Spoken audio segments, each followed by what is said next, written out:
According to my father, his mother was a taskmaster. She used to be strict. His father was not always strict, he was easygoing, which is probably my father also inherited mm, mm, that concept of being an easygoing person. My grandmother, because she had to take care of all these four, five brothers at home, one after another, she put them into custody of other well-to-do people who were having their own tailoring establishments and workshops in Mumbai. So, without consideration for money, the only consideration was that the children should be able to learn a trade as well as live in that place and get enough to make two ends meet. He came to Mumbai first time when he was 11 or 12, and he's remained in Mumbai ever since. Those days were days of child marriage.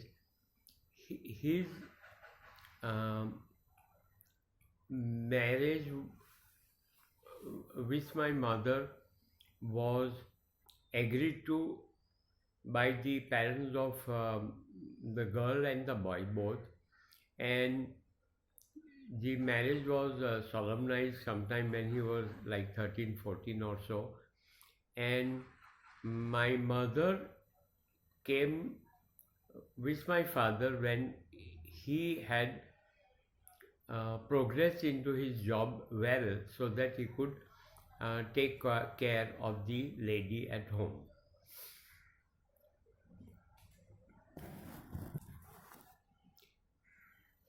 He made good progress in his work and had a room to himself, uh, uh, for himself as well as my mother. Uh, Having left home at the age of 12, 13, he had very little of parental input into his upbringing, which is where he is, as I've said before, that he became a self-learner. But one can become self-learner only when one has that spirit to start learning, that inquisitiveness inside one's mind to ask questions, get satisfactory answers, and then put it into practice, which he was very good at doing. We saw him do all this when he was working from home. Now, he was not religious in the sense that going to temples or reciting of shloka or prayers and all that. We've never seen him do that. We've never seen him lamenting for bad luck which was not favoring him in any way in life.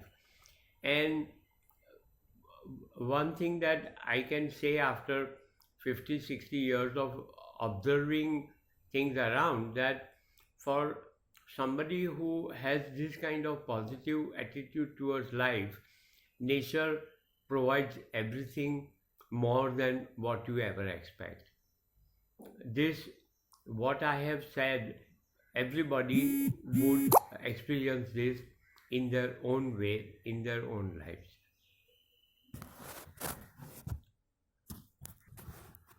He was not religious, though born in Hindu family. Um, going to temples was uh, something superficial to him. What was important to him was moral values and abiding by moral values at all times. He would not expect any more money than what he was supposed to get for the work that he carried out. And he never asked for any more. And and with this kind of an attitude, he never had to borrow any money from anybody all throughout his life. And this is the same thing that we have inherited from him, that myself and my brother, we never had to borrow any money from anybody whenever we had to buy flats or motor cars or things like that. We never had to borrow money, we relied on our own resources. If we don't have money for doing any particular thing, then we should learn to do without it till such time as money comes along our way and we can afford it. So for